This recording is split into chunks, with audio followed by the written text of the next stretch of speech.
एक दिन रानो चिड़िया और उसकी बेटी गुड़िया सामान लेकर एक नए हरे भरे जंगल में उतरती हैं। गुड़िया बेटी, इस जंगल में सूखी लकड़ियाँ कहाँ से मिलेंगी? मैं किसी से पूछ कर आती हूँ, आप यहाँ बैठ जाएं।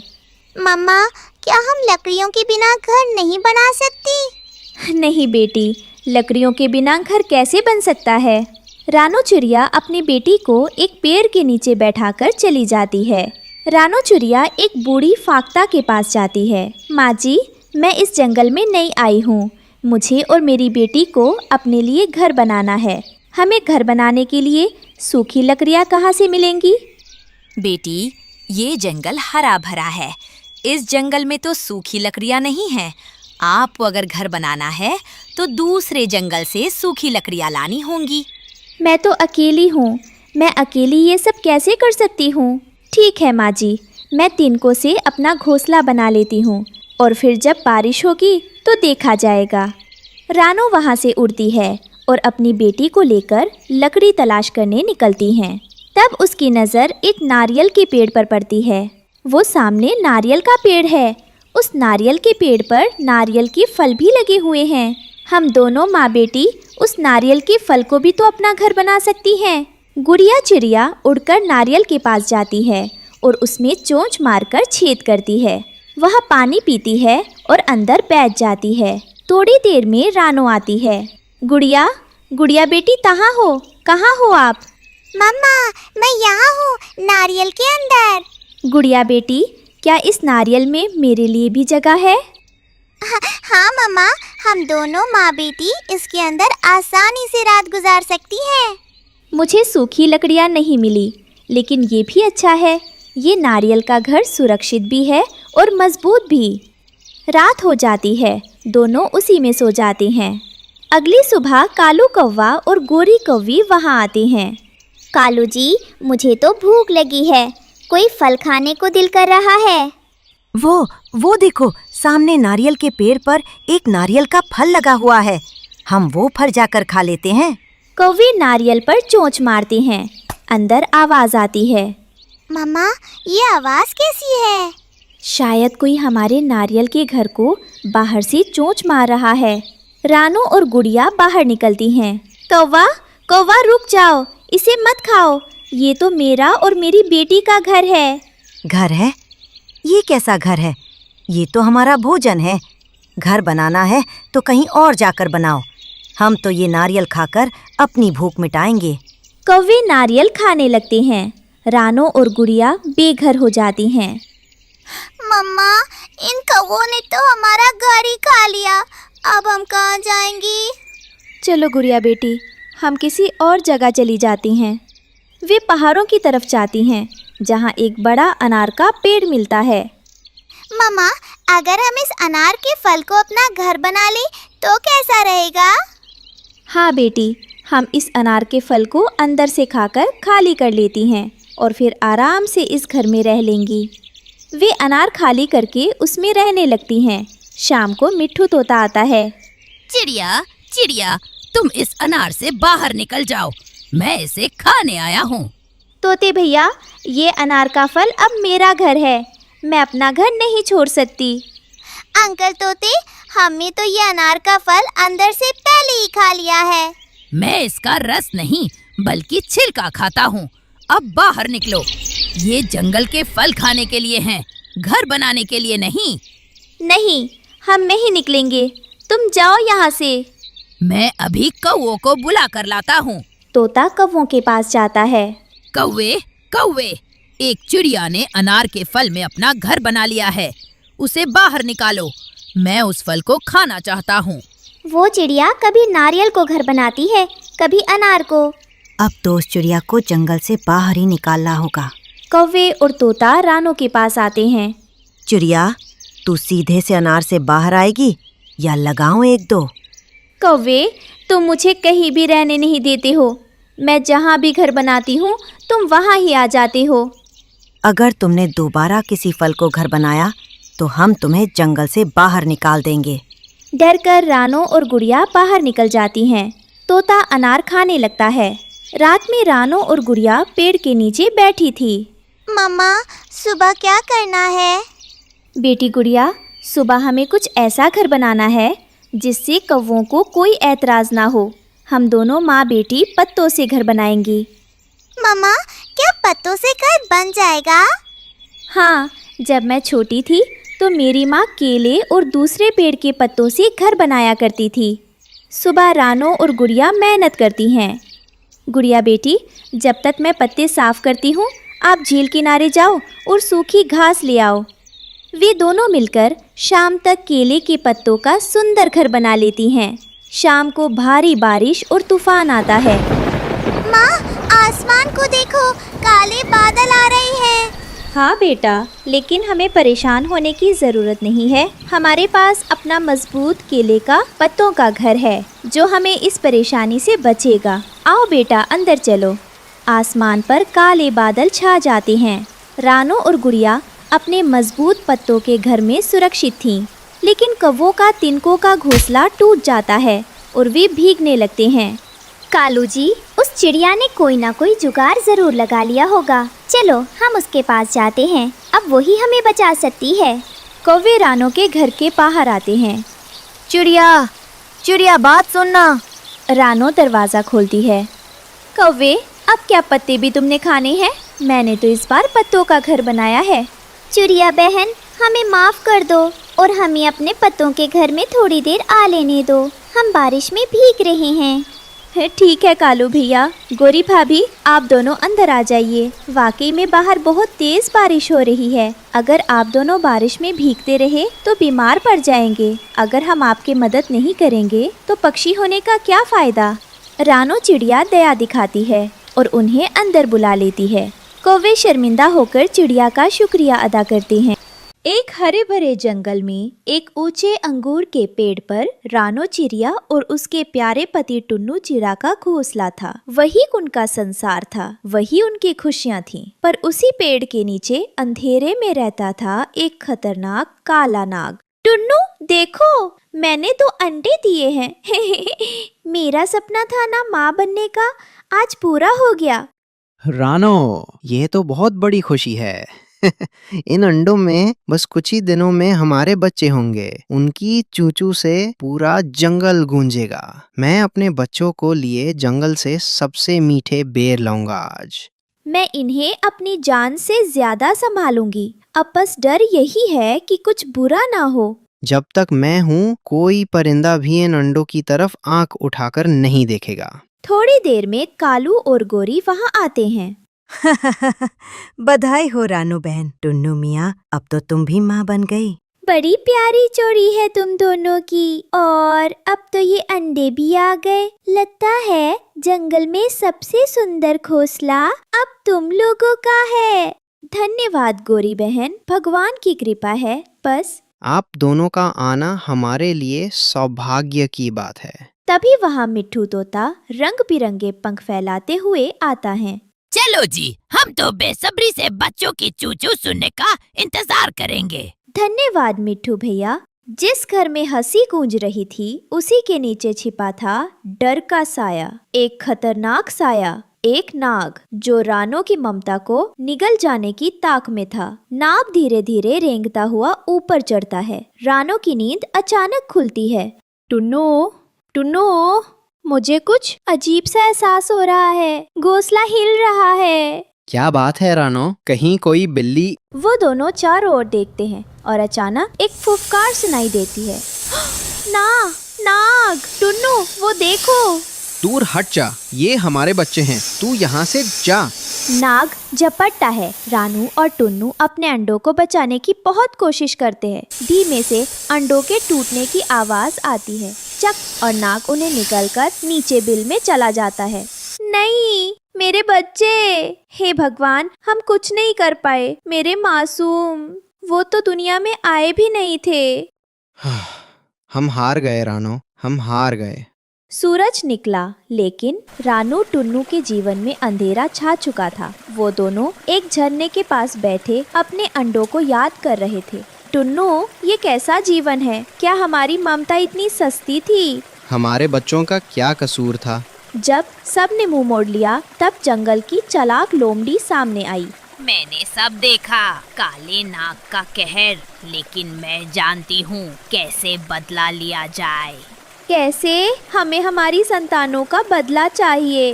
नदी किनारे एक राजकुमारी रोज सैर पर आती है। उसके पास एक सोने का हार है। उसे चुराकर उस नाग के बिल में डाल दो। रानू अब एक माँ नहीं, एक योद्धा बन चुकी थी। अगले दिन नदी किनारे राजकुमारी नदी में स्नान कर रही होती है और उसका हार नदी किनारे पत्थर पर रखा था। तभी वहाँ रानो चिड़िया आती है। माफ करना राजकुमारी, मैं बुरी नहीं हूँ, पर तुम्हारा ये हार एक नाग को मौत की तरफ ले जाएगा और मेरे बच्चों को इंसाफ मिलेगा। रानो धीरे से हार अपनी चोंच में दबाती है और वहाँ से उड़ जाती है। क्या? मेरा हार? सैनिक! राजकुमारी जी, क्या हुआ? एक चिड़िया मेरे गले से हार लेकर उड़ गई। यही कोई नीली आँखों वाली, चोंच में चमक थी। एक चिड़िया ने हार चुराया, जंगल की ओर उड़ गई होगी। हम अभी निकलते हैं। रानो ने हार को काले नाग के बिल में डाल देती है। अब इंतजार था इंसानों के आने का और तभी सैनिकों की टुकड़ी जंगल में घुसती है। हर पेड़, हर झाड़ी, हर बिल को छांट डालो। हमें वो सोने का हार चाहिए। राजकुमारी का आदेश है, जिसने भी चुराया, चाहे पक्षी हो या पशु, उसे बख्शा न जाए। सैनिक जंगल छान मारते हुए नाग के बिल तक पहुंच गए और जब उन्होंने उसका गला देखा, सारा शक यकीन में बदल गया। देखो, यही है सोने का हार नाग के गले में। इस जहरीले सांप को तुरंत मारो। सभी मिलकर भाले और तलवारों से नाग पर हमला करते हैं और नाग मर जाता है। मर गया। हाँ, बहुत जहरीला था। देखो कितना बड़ा था। अब चलो, राजकुमारी को उसका हार वापस देना है। वही दूर से एक पेड़ के पीछे रानो और टुन्नू ये सब देख रहे थे। बच्चों, आज तुम्हारा बदला पूरा हुआ। तुम्हारी माँ ने हार नहीं मानी। अब चलो टुन्नू, एक नया घर बनाएंगे और एक नई उम्मीद। एक नदी किनारे पालक के पत्तों से बने घर में रानो चिड़िया अपने 2 बच्चों के साथ रहती थी। तभी घर के बाहर मोटी चोंच वाला तोता उसे बुलाने आता है। रानो चिड़िया, चलो चलो, सब तुम्हारा इंतजार कर रहे हैं, हमें देर हो जाएगी। तोते भैया, आज आपको इतनी जल्दी क्या है? आप जाओ, मैं बच्चों को नाश्ता देकर आती हूँ। अरे नहीं बहन, आज खेत में बहुत दाना मिलने वाला है। इंसान ने कल ही फसल काटी है। मौका हाथ से गया तो हम दाना देखते रह जाएंगे और पेट खाली रह जाएगा। तोता चला जाता है। रानो अपने बच्चों को दाना देती है। बच्चों, दाना खाकर खेलना, लेकिन घर से बाहर मत जाना, और अगर जाना भी पड़े तो याद है ना क्या करना है? हाँ मम्मा, हमें पता है। पहले दरवाजे से बाहर झांकना है, फिर ऊपर आसमान देखना है, और फिर अगर कोई बिल्ली या इंसान दिखे तो वापस घर भाग आना है ना? बिल्कुल, शाबाश मेरे होशियार बच्चों। तुम दोनों तो मुझसे भी ज्यादा अक्लमंद हो। सारे पक्षी बरगद के पेड़ पर मिलते हैं। रानो बहन, आज बहुत देर कर दी तुमने। सब तुम्हारा इंतजार करते करते थक गए। और तुम तो हमेशा लेट होते हो। आज मैं थोड़ी देर से आ गई तो क्या हुआ? सब हंस पड़ते हैं और दाना ढूंढने निकल पड़ते हैं। खेत में चारों तरफ मकई के दाने बिखरे पड़े थे। पक्षियों की खुशी का ठिकाना ही नहीं था। सब मजे से दाना खाने लगे। सुनो दोस्तों, मुझे लगता है किसी को पहरा देना चाहिए। इंसानों का भरोसा नहीं, कहीं अचानक शिकारी आ गया तो? अरे कबूतर महाराज, इतना टेंशन क्यों लेते हो? ये जो दाना जमीन पर पड़ा है, ये किसान के काम का ही नहीं है। किसान कभी भी हमें इसे खाने से नहीं रोकेगा। तो खाओ, मजे करो, चिंता मत करो। सब पक्षी दाना खाने में लग जाते हैं, लेकिन तभी धड़ाम, कौवा जाल में फंस जाता है। अरे बचाओ बचाओ, ये जाल, ये तो गले पड़ गया। बाकी पक्षी डरकर पास के पेड़ पर उड़ जाते हैं। ओ भगवान, वही हुआ जिसका डर था। अब क्या होगा? कालू भाई तो फंस गया। वो देखो, शिकारी भी आ रहा है। शिकारी आता है और हंसते हुए कौवे को देखता है। ओहो, बड़ा शौक था ना दाना खाने का। अब जा पिंजरे में। शिकारी जी, प्लीज छोड़ दो। मैं तुम्हारे किसी काम का नहीं हूँ। ना तुम मुझे खा सकते हो, ना कोई इंसान। अरे मूर्ख कौवे, तुझे मैं बेच दूंगा चिकन वाले को। वो तुझे चिकन बनाकर मजे से बेच देगा। कौवा कांप जाता है। शिकारी उसे लेकर बाजार जाता है और चिकन वाले को बेच देता है। लो भाई, एकदम ताजा माल लाया हूँ। ये काला कौवा, इसे ले लो, मजे से चिकन बनाओ और पैसा कमा लो।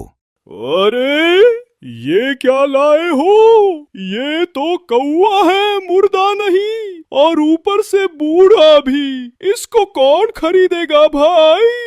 हाँ, सही बोल रहा है। मैं तो सीनियर सिटीजन हूँ, मुझे छोड़ दो, तुम्हारा भला होगा। चुप कर, तू बहुत बोलेगा तो सच में कबाब बना दूंगा। ये तो बूढ़ा कौवा है, इसका मांस तो पत्थर जैसा सख्त होगा, लेकिन चलो 50 रुपए दे देता हूँ। अरे ऐसा मत बोल, देख कितनी मोटी ताजा चोंच है, कितने मोटे पंख हैं, मजे से बेच देना। कम से कम 200 रुपए तो दे। 200 रुपए? ये तो मजाक कर रहे हो। इतना तो मैं एक भले मोटे मुर्गे के भी नहीं देता। 50 रुपए इतना सस्ता? मैंने इसे जाल में फंसाने के लिए कितनी मेहनत की। जाल, दाना, टाइम सब मिलाकर तो कम से कम 150 रुपए का खर्चा हुआ।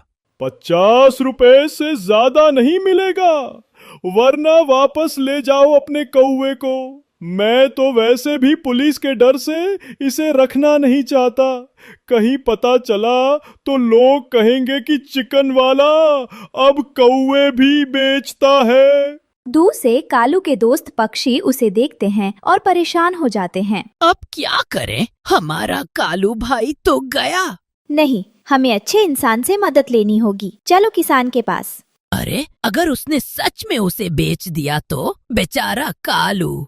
नहीं, अभी सब खत्म नहीं हुआ। अगर हम सब मिलकर कोशिश करें तो अपने दोस्त को बचा सकते हैं। डरने से कुछ नहीं होगा। लेकिन इंसानों से मदद मांगना, क्या वो हमारी सुनेंगे? कहीं हमें भी पकड़ लिया तो? सब इंसान बुरे नहीं होते, हमें अच्छे इंसान से मदद लेनी होगी। चलो किसान के पास, वही हमारी आखिरी उम्मीद है। वे किसान की पत्नी से मदद मांगते हैं। माजी माजी हमारी मदद करो, शिकारी ने हमारे दोस्त कौवे को पकड़कर बाजार में बेच दिया है।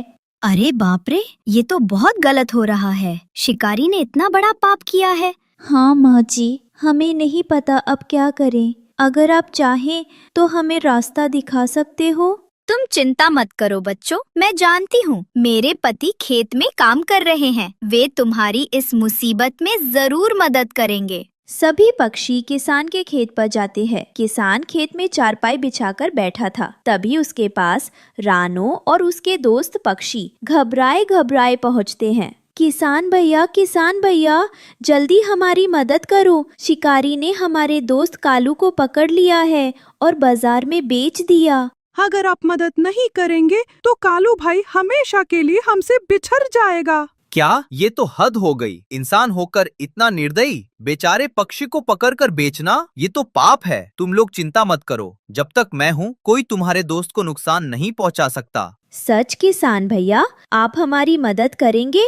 किसान मोबाइल निकालता है और नंबर डायल करता है। पुलिस जी, यहाँ एक लालची कसाई कौवे को चिकन बनाकर बेच रहा है, जल्दी बाजार में आइए। पक्षी खुश हो जाते हैं। रानो बहन, लगता है अब हमारा कालू भाई बच जाएगा। और तुम सब मेरे साथ कसाई की दुकान पर चलो, कहीं देर ना हो जाए। इधर चिकन वाला कौवे को पकड़ने की कोशिश करता है। आजा, आजा, तू बचकर कहाँ जाएगा? कौवा बार बार पिंजरे में इधर से उधर भागता है। अरे इंसान, मेरा मांस खाकर तो तुम्हारे दांत भी टूट जाएंगे, छोड़ दे मुझे। तभी पुलिस आ जाती है। हाथ ऊपर कर, तू धोखेबाज कसाई, कौवे को चिकन बनाकर बेच रहा था। चिकन वाला पकड़ा जाता है। किसान कौवे को आजाद कर देता है। धन्यवाद दोस्तों, आज मेरी जान बच गई। सच कहूँ तो दोस्त हों तो ऐसे, वरना न हो। सब हंसते हैं और खुशी खुशी जंगल लौट जाते हैं। हमेशा दोस्ती निभाना और मिलकर काम करना। और हाँ, इस कहानी को लाइक, शेयर और सब्सक्राइब करना मत भूलना। बरसात का मौसम था। आसमान में काले बादल छा गए थे। छोटे छोटे पंछी अपने घरों में छिप रहे थे। रानो चिड़िया की छोटी सी झोपड़ी के ऊपर बारिश की बूंदें टप टप गिर रही थी। अरे रानो, आज फिर आधा दिन बारिश में उड़ उड़ कर दाने ढूंढे। पंख इतने भीग गए कि उड़ान भी भारी लगने लगी। जेब मतलब चोंच में बस 2 दाने आए हैं। ये मौसम तो हमें पूरा डुबो देगा। तुम रोज ही भीग जाते हो टुन्नू, लेकिन अब ये हमारी टालियों वाली झोपड़ी भी टपकने लगी है। देखो, ऊपर से पानी सीधे घोंसले में आ रहा है। गुड़िया तो ठंड से कांप रही है।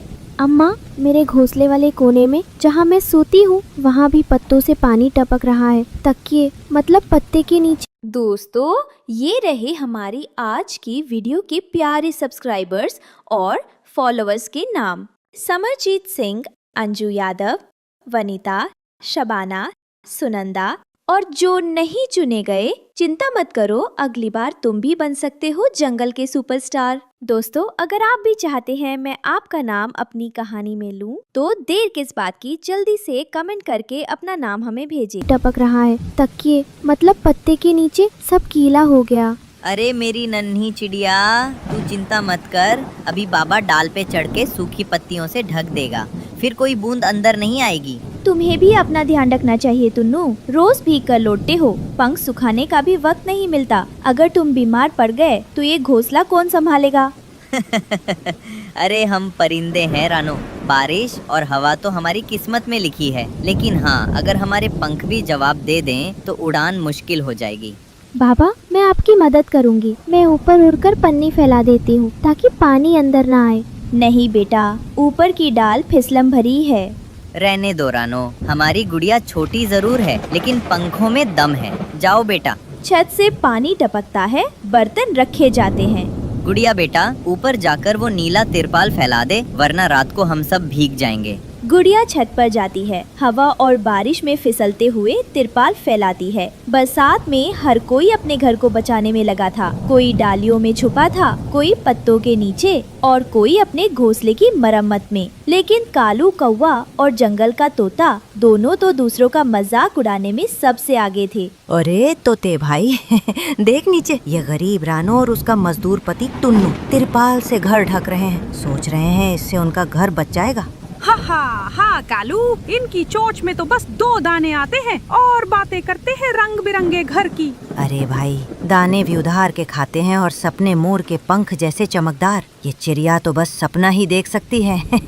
और देखो, वो छोटी गुड़िया चिड़िया ऊपर चढ़कर पत्ते फैला रही है। अरे बारिश में फिसल कर गिर जाएगी तो फिर रोना धोना मच जाएगा। दोनों ठहाका लगाते हैं। इन गरीबों को देख देख के मजा आता है।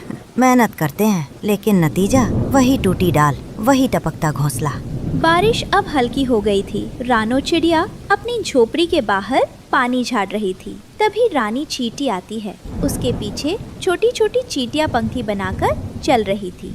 लानो, मैंने सब सुना। वो कालू कौवा और जंगल का तोता ऊपर डाल पर बैठकर तुम्हारा मजाक उड़ा रहे थे। कहते हैं तुम्हारा घर पक्का नहीं बन सकता। हाँ रानी, लेकिन मैं इनकी बातों पर ध्यान नहीं देती। गरीबी में भी अगर दिल रंग बिरंगा है तो घर भी सुंदर लगता है। क्यों नहीं, कोई हमारी मेहनत का मजाक उड़ाए तो गुस्सा आना चाहिए। देख रानी, गरीबी में भी अगर दिल रंग बिरंगा है तो घर भी सुंदर लगता है। हमारे घर में बस 2 दाने हैं, लेकिन यहाँ प्यार की गर्मी है जो किसी भी बारिश से ज़्यादा बड़ी है। सही कह रही हो रानो, घर लकड़ी पत्तों से नहीं, हिम्मत और दोस्ती से बनता है। और रानी मौसी, हम रंग बिरंगे पंखों से भी घर सजाएंगे। वाह, मैं और मेरे चींटे भी मदद करेंगे। हम फूलों की पंखुड़ियाँ और सूखी टहनियाँ ला कर देंगे। बाहर बारिश अब भी थोड़ी थोड़ी हो रही थी। रात को झोपड़ी के अंदर टुन्नू रानो चिड़िया से कहता है, रानो, सोच रहा हूँ कभी ऐसा दिन आएगा जब हम पक्के घर में रहेंगे। ऊपर छत होगी जिसमें से पानी नहीं टपकेगा, दीवारें रंग बिरंगी होंगी जैसे मोर के पंख, और मेरे कमरे में लाल पीला पेंट होगा। खिड़की के पास झूला होगा जिस पर मैं बैठकर गाना गाऊंगी। हाँ बेटा, होगा जरूर, लेकिन वो दिन मेहनत से आएगा। जैसे हम रोज दाने दाने जोड़ते हैं, वैसे ही हम सपनों को भी जोड़ेंगे। और घर के बाहर एक बगीचा होगा जिसमें रानी चींटी के फूल होंगे और बरसात में भी खुशबू आएगी। क्या उस घर में हमें कभी डर नहीं लगेगा बाबा? नहीं बेटा, क्योंकि उस घर की दीवारें प्यार से बनी होंगी और जहाँ प्यार हो वहाँ डर नहीं आता। जंगल में तूफानी रात सिर्फ बारिश की नहीं होती, कभी कभी कोई शिकारी भी निकल पड़ता है। और आज आसमान से एक बड़ा शिकारी उतर रहा था, भुल्ला चील। हाँ, ये तिरपाल का घर ज्यादा देर नहीं टिकेगा रानो। और तुम्हारी नन्ही गुड़िया, ये तो आज मेरी दावत बनेगी। बुल्ला, पास मत आना, ये मेरी बेटी है, मेरी जान है। तुम शिकारी हो, लेकिन हम अपने बच्चों के लिए जान दे देंगे। जान देकर भी मुझे नहीं रोक पाओगे मजदूर चिड़े। मेरी भूख बड़ी है और ये नन्ही चिड़िया बहुत मीठा शिकार होगी। चील बिजली जैसी तेजी से झपटता है और गुड़िया को अपने पंजों में पकड़ लेता है। गुड़िया चीखती है, अम्मा, बाबा, बचाओ। अगली सुबह बारिश थोड़ी थम गई थी। रानी चींटी अपने सैनिकों के साथ रानो के पास आती है। रानो, मैंने सब सुना। भुल्ला चील ने तुम्हारी गुड़िया को पकड़ लिया है। चिंता मत करो, मैं और मेरे सैनिक उसे वापस लाएंगे। लेकिन रानी, वो चील का इलाका बहुत खतरनाक है। वहाँ बड़े बड़े पेड़, ऊंची चट्टानें और तुम्हारी जान को भी खतरा होगा। दोस्ती में खतरा नहीं गिना जाता रानो। तुमने पहले भी हमारी मदद की है, अब हमारी बारी है। रानी चींटी और उसके सैकड़ों छोटे छोटे सैनिक पंक्ति बनाकर चील के इलाके की तरफ बढ़ते हैं। रास्ता ऊबड़ खाबड़ था। वही भुल्ला चील आग जलाकर बैठा था। आज दावत पक्की है। इतनी नन्ही चिड़िया, इतनी कोमल, वाह। तभी चींटियां चुपके से घोंसले पर चढ़ने लगती हैं। सैकड़ों चींटियां चील के पैरों और पंखों पर चढ़ जाती हैं और जोर जोर से भाले से हमला करती हैं। अरे ये क्या है? अरे हटो! ओह ओह, मेरे पंख, मेरी टांगें! चील घबराकर इधर उधर भागता है और रानी गुड़िया को वहाँ से बचा लेती हैं। रानी मौसी, चल बेटा, जल्दी घर लौटते हैं। तुम्हारी अम्मा तुम्हारा इंतजार कर रही है। सभी मिलकर घर वापस लौटते हैं और रानो अपनी गुड़िया को गले लगाती है। और इस कहानी से ये सीख मिलती है, सच्ची ताकत बड़े पंखों में नहीं बल्कि बड़े दिल में होती है। चाहे हालात कितने भी मुश्किल हो, मेहनत, हिम्मत और दोस्तों का साथ हर सपने को सच कर देता है। गहरा जंगल, काली घटाएं और बरसती बारिश। पेड़ों के नीचे कई परिंदे छुपे हुए थे, लेकिन एक कोने में भीगी हुई बैठी थी रानो चिड़िया और उसकी नन्ही बेटी गुड़िया। अम्मा, बहुत भूख लगी है, पेट में दर्द हो रहा है। कुछ खाने को मिलेगा क्या? अल्लाह मालिक है मेरी गुड़िया। बारिश रुकने दे, अम्मा जरूर कुछ दाना ढूंढ लाएगी। अभी तो सारे पत्ते भीग गए हैं, जमीन कीचड़ से भर गई है, दाने का कोई नाम निशान नहीं। वही एक दूसरे घोंसले में एक गरीब कबूतर कहता था, हे खुदा, 3 दिन से एक भी दाना नसीब नहीं हुआ। ये बारिश कब रुकेगी? दूसरी ओर एक गरीब तोता अपने बच्चों को छुपाते हुए कहता है, बच्चों को बुखार है, पत्ते भीग गए हैं, कोई मेरी मदद कर दे। वही एक चिड़िया घोंसला गिरने पर रो रही थी। हाय मेरा घोंसला, सारे अंडे बह गए, अब मैं कहाँ जाऊँ? आज की वीडियो के प्यारे सब्सक्राइबर्स और फॉलोअर्स के नाम: अंजलि, निखिल, रीना, खुशी सिंह, प्रीत मेहरा, नीरू चोपड़ा। और जो नहीं चुने गए, चिंता मत करो, अगली बार तुम भी बन सकते हो जंगल के सुपरस्टार। दोस्तों, अगर आप भी चाहते हैं मैं आपका नाम अपनी कहानी में लूं, तो देर किस बात की, जल्दी से कमेंट करके अपना नाम हमें भेजें। रानो ये सब देखती है और अपने आंसू रोक नहीं पाती। ए बारिश, बस कर दे, जंगल में सिर्फ पानी ही नहीं, दर्द भी बरस रहा है। अम्मा, क्या हम मर जाएंगे? नहीं जान, जब तक माँ जिंदा है तुझे कुछ नहीं होगा, अल्लाह सब देख रहा है। ऐसे ही कुछ दिन काट जाते हैं और बारिश थोड़ा कम होती है। रानो अपनी बेटी को लेकर पास के पेड़ की खोख में जाती है। तभी पड़ोसन गोरी कौवी उड़कर आती है। अरे वाह, फिर वही हालत। रानो बहन, कब तक इस बारिश में यूं ही कांपती फिरोगी? बस कुछ दिन की बात है गोरी बहन, हालात अच्छे नहीं है मगर कोशिश जारी है। कोशिश? तेरी कोशिशें तो बारिश से भी ज्यादा बेकार लगती हैं। हर साल तू और तेरी गुड़िया ऐसे ही भीगे हुए भूखे बैठे रहते हो, कुछ सीख भी ले किसी से। रानो का सिर नीचे झुक जाता है।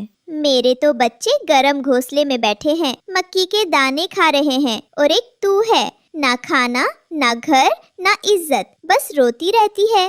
अम्मा, ये हमें क्यों तंग कर रही है? बेटा, जवाब नहीं देना, कुछ लोग दूसरों का दर्द नहीं समझते।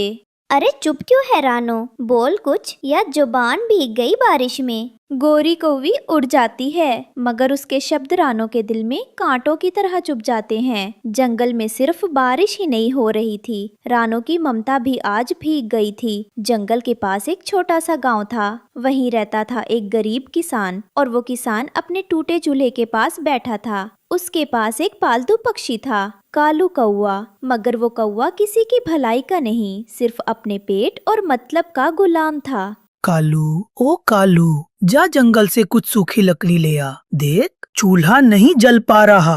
हर वक्त काम, लकड़ी लाओ, दाना ढूंढो। मैं कोई मजदूर हूँ क्या? ये गरीब खुद कुछ क्यों नहीं करता? पेट खाली है कालू, थोड़ी मदद कर दे, फिर मिलके बाजरे की रोटी खाएंगे। रोटी? सिर्फ रोटी? मुझे तो मलाई चाहिए। वो रानो चिड़िया आजकल कुछ ज्यादा ही चमक रही है जंगल में। सुना है कोई जादुई चीज मिली है उसे। कालू की आंखों में चालाकी चमकती है। ठीक है, मैं जा रहा हूँ जंगल, मगर इस बार लकड़ी नहीं, कोई असली खबर लाऊंगा। क्या मतलब? किसान को कुछ समझ नहीं आता, मगर कालू अपने मन में एक चाल बनाकर उड़ जाता है। रानो और गुड़िया जंगल में सूखे बीज खोज रही थी, तभी एक पेड़ के नीचे अजीब सी चमक दिखाई देती है। अम्मा, बहुत थक गई हूँ, पैरों में कीचड़ लग गया। बस थोड़ी देर और बेटा, शायद कहीं सूखी जगह मिल जाए बैठने को। अम्मा देखो, वो पेड़, उसके नीचे कुछ लहंगे जैसे चमक रहे हैं। यार अब ये क्या मंजर है? ये तो लहंगे हैं। ये कहाँ से आए? इतने सुंदर और नर्म लहंगे। दोनों पेड़ के पास जाती हैं और पेड़ की डाल हिलती है और मीठी आवाज आती है। रानो, तू नेक दिल है, ये लहंगे अब तेरे हैं। इन्हें इंसानों को बेचकर अपने दुख दूर कर। क्या ये सपना है? नहीं, ये इनाम है तेरे सच्चे दिल का। तू रोज सुबह आना और ठेला भर के लहंगे ले जाना और इंसानों की बस्ती में जाकर इन्हें बेचना, ईमानदारी से बेचना, सबकी दुआएं लेना और देख तेरी तकदीर कैसे बदलेगी। शुक्र है मालिक, मुझे मेहनत का रास्ता मिला है। मैं इन लहंगों को बेचूंगी और अपनी गुड़िया को भूख से आजाद करूंगी। अम्मा, क्या अब हम भी अच्छी जिंदगी जी सकेंगे?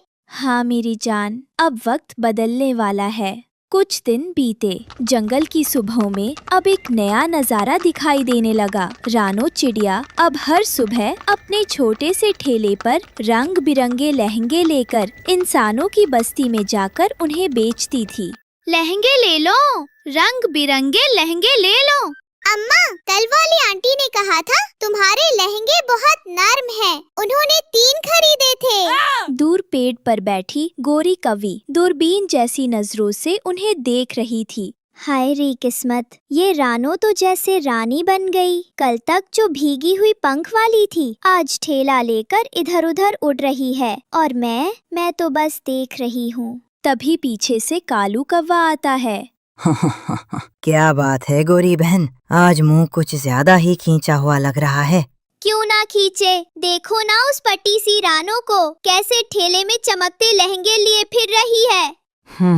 मैंने भी सुना है उसके पास कोई जादुई चीज है, शायद कोई पेड़ जो उसे रोज लहंगे देता है। सच? पेड़? जादू? तो फिर क्या कर रहे हो कालू? तुम तो बहुत चालाक हो, ले क्यों नहीं लेते उससे सब कुछ? बस अब वही करने निकला हूँ। आज रात मैं जाऊंगा उस पेड़ के पास और सब लहंगे उठा लाऊंगा। फिर रानो क्या, पूरा जंगल मेरे पीछे घूमेगा। वाह, फिर तो मुझे भी 2-4 लहंगे दिलवा देना, मेरी ननद की शादी है। शादी तो तेरे दिमाग की हो रही है पगली। चल तू देख, अब रानो की उड़ान मैं काटता हूँ। चांदनी रात थी, जंगल में हर तरफ सन्नाटा था। रानो और गुड़िया ठेला लगाकर थककर सो चुकी थी और उधर कालू कौवा उड़ता उड़ता उस जादुई पेड़ तक पहुंच चुका था। वाह, क्या बात है, ऐसे लहंगे तो इंसानों के मेले में भी नहीं मिलते। अब ये सब मेरा होगा। रानो, उसका तो नामो निशान नहीं रहेगा। वो धीरे से उड़कर पेड़ के पास आता है, पंख फैलाकर एक लहंगे को उठाने ही वाला होता है। तभी पेड़ की डालें हिलने लगती हैं और एक गूंजती हुई आवाज आती है। जा कालू, ये लहंगे तेरे जैसे के लिए नहीं हैं। कौन? ये क्या हो रहा है? ये लहंगे नेक दिल रानो के लिए हैं, जिसने कभी किसी का बुरा नहीं चाहा। और तू तो लालची है, धोखेबाज है और अब तुझे सजा मिलेगी। एक तेज चमकता हुआ प्रकाश नीचे गिरता है। कालू की आंखें चौंधिया जाती हैं। अरे बचाओ, मेरी आंखें, मेरा पंख जल रहा है। उसका एक पंख जल जाता है। वो झाड़ियों में गिर पड़ता है। अरे ये क्या कर दिया तूने? मैं तो बस देख रहा था। झूठ। जो दूसरों की मेहनत छीनना चाहता है उसे यही अंजाम मिलता है। अब जा और कभी लौट कर मत आना। कालू जैसे तैसे उड़कर भागता है। अगली सुबह जंगल और गांव में एक नया सूरज निकला था। रानो चिड़िया अपनी बेटी गुड़िया के साथ लहंगों से भरा ठेला लेकर इंसानों की बस्ती पहुंची। हाय, ऐसा लहंगा तो बाजार में भी नहीं देखा। कितना मुलायम है और रंग तो जैसे चांदनी। बहन, मुझे भी दो, मेरी बेटी की सालगिरह है। आप सबको मिलेगा।